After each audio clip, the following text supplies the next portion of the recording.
సాధ్యమవుతుందనే విషయాన్ని కూడా ఈ సందర్భంగా మనయేస్తున్నాను.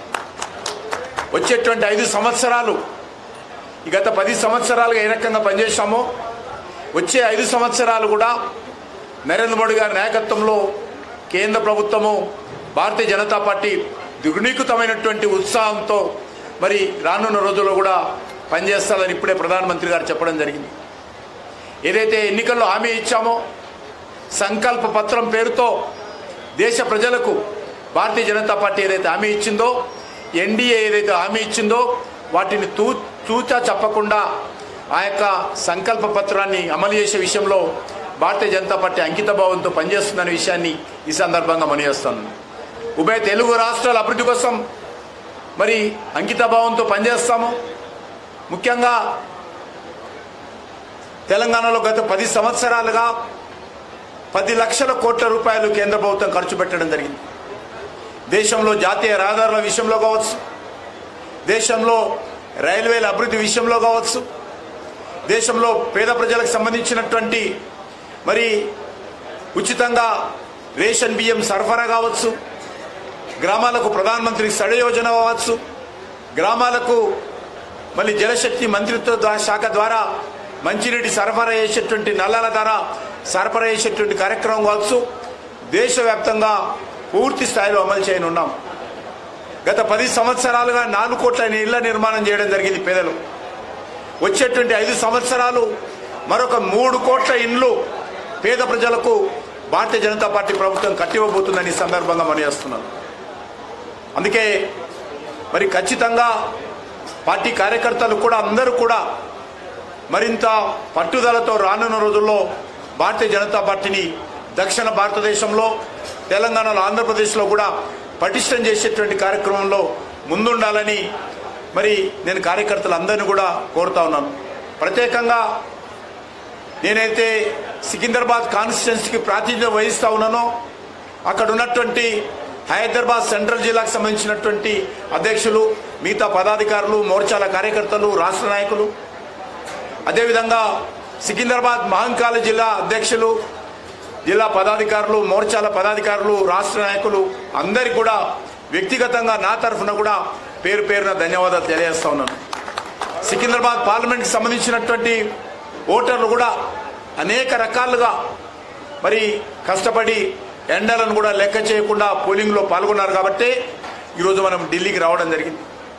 వాస్తవంగా సికింద్రాబాద్ కాన్స్టిట్యున్సీలో కాంగ్రెస్ పార్టీ ముసుగులో మజ్లిస్ పార్టీ పోటీ చేసింది.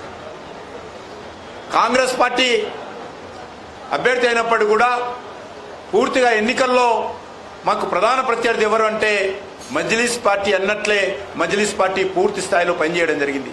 అయినప్పటికీ సికింద్రాబాద్ కాన్స్టిట్యున్సీకి సంబంధించినటువంటి ప్రజలు మరి మజ్లిస్ పార్టీ కుట్రలను ఏదైతే కాంగ్రెస్ ముసుగులో మరి ఈరోజు బీజేపీని ఓడించాలని ప్రయత్నం చేయడం జరిగిందో దాన్ని సమర్థవంతంగా ఎదుర్కొన్నారన్న విషయాన్ని ఈ సందర్భంగా మనవి చేస్తూ మరి ఏదైతే కార్యకర్తలందరూ కూడా మీ గ్రామాలకు, మీ మండలాలకు ఫోన్లు చేయండి.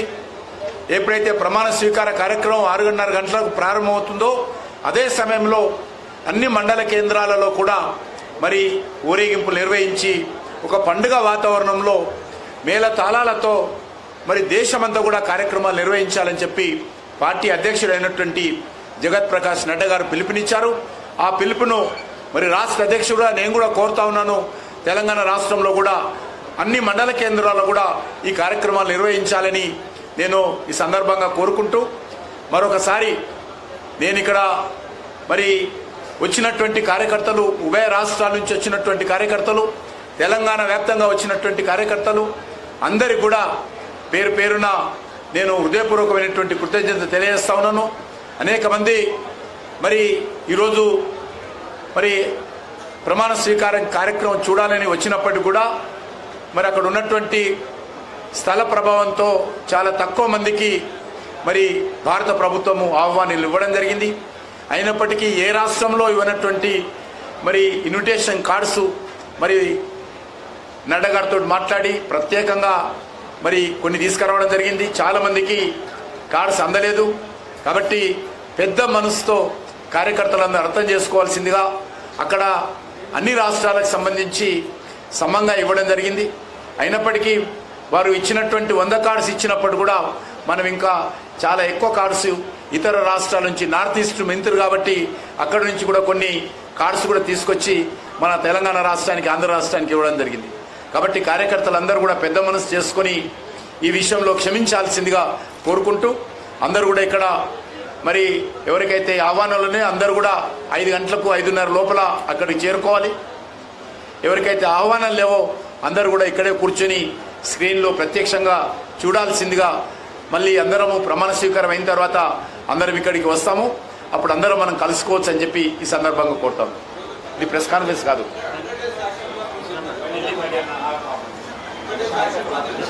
అది ఇంకా ఫస్ట్ క్యాబినెట్ మీటింగ్లో చర్చకు వస్తుంది. దాని డీటెయిల్ ప్రధానమంత్రి గారు ఏదైతే సంకల్ప పత్రం ఉందో ఆ సంకల్ప పత్రానికి సంబంధించినటువంటి విషయంలో మనము కమిట్మెంట్తో అమలు చేయనున్నామనే విషయాన్ని చెప్పారు తప్ప 100 days ఇంకేం చెప్పలేదు.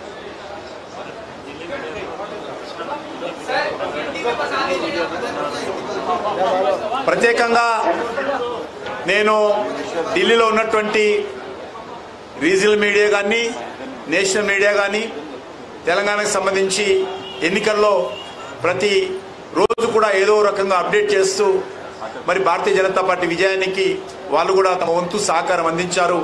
కాబట్టి మీడియా మిత్రులకు, మీడియా ఫ్రెండ్స్కు, మీడియా హౌజెస్ కూడా నేను హృదయపూర్వకమైనటువంటి కృతజ్ఞతలు తెలియజేస్తా ఉన్నాను.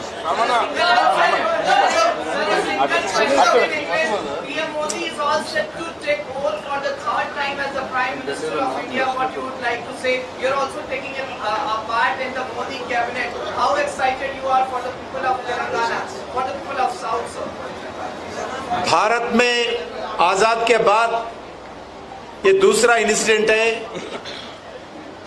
प्रधानमंत्री के नाम पर तीसरा बार लगातार आज शपथ ग्रहण लेने वाले प्राइम मिनिस्टर आज एनडीए के नेतृत्व में, भारतीय जनता पार्टी के नेतृत्व में नरेंद्र मोदी जी मरी दूसरी बार ओथ ले रहे. आजाद के बाद पहली प्राइम मिनिस्टर जवाहरलाल नेहरू जी तीसरा बार ओथ लिया है. 3rd टाइम वो प्राइम मिनिस्टर के नाते काम किया है. उसके बाद आज नरेंद्र मोदी जी आज ले रहे.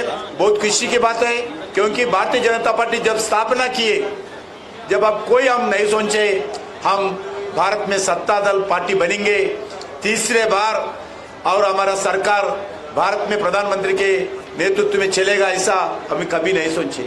हम देश के लिए हमारा पार्टी स्थापना की है, देश के रक्षा के लिए, देश के सुरक्षा के लिए, एक नेशनलिस्ट मूवमेंट लाने के लिए हमारा पार्टी स्थापना किया है. फिर भी आज भारत के जनता तीसरी बार आशीर्वाद देकर आदरणीय प्रधानमंत्री जी को तीसरी बार प्रधानमंत्री बनना, भारतीय जनता पार्टी एनडीए के साथ मिलकर आज सत्ता चलाना हर कार्यकर्ता के लिए हमारा गौरव विषय है. सिर्फ भारतीय जनता पार्टी कार्यकर्ता के लिए नहीं है, 140 करोड़ जनता के लिए भी गौरव का विषय है. क्योंकि नरेंद्र मोदी जी के नेतृत्व में 10 साल लगातार जो काम किया है, देश का गौरव बढ़ाने के लिए, देश में इंफ्रास्ट्रक्चर एक्टिविटी बढ़ाने के लिए, देश में गरीबों को सेवा करने के लिए, देश में आतंकवाद को रोकने के लिए, भ्रष्टाचार को रोकने के लिए, देश में इंफ्रास्ट्रक्चर एक्टिविटी, रेल कनेक्टिविटी हो, रोड कनेक्टिविटी हो, एयर कनेक्टिविटी हो, वाटर रोड कनेक्टिविटी हो, हर विषय पर नरेंद्र मोदी जी के नेतृत्व में जो काम किया है, इसका आज प्रतिरूप, आज प्रतिफल, आज तीसरा बार